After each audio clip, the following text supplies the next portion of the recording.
Tomorrow, John Lewis's body will be flown to Washington, D.C., a city that, as chief congressional correspondent Nancy Cordes explains, is forever changed because of him. John Robert Lewis served in Congress for 33 years, and on Monday, he'll lie in state here, an honor afforded to just a few dozen people in U.S. history.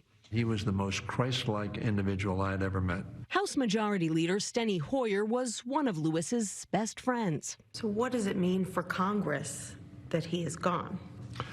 Well, we're a lesser place. I think our country is a lesser place. Lewis's impact on the nation's capital can be traced in the stops the hearse carrying his casket will make on the way to the Capitol. First, the Martin Luther King Jr. Memorial on the National Mall.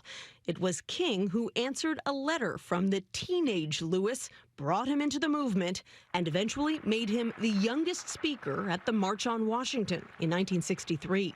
We want to be free now.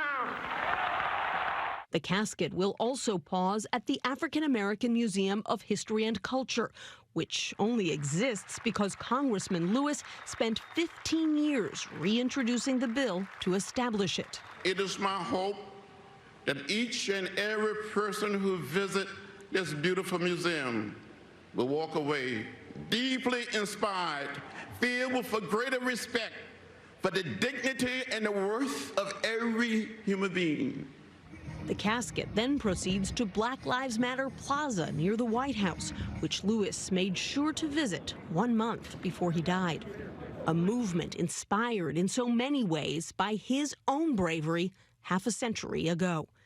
Nancy Cordes, CBS News, Capitol Hill.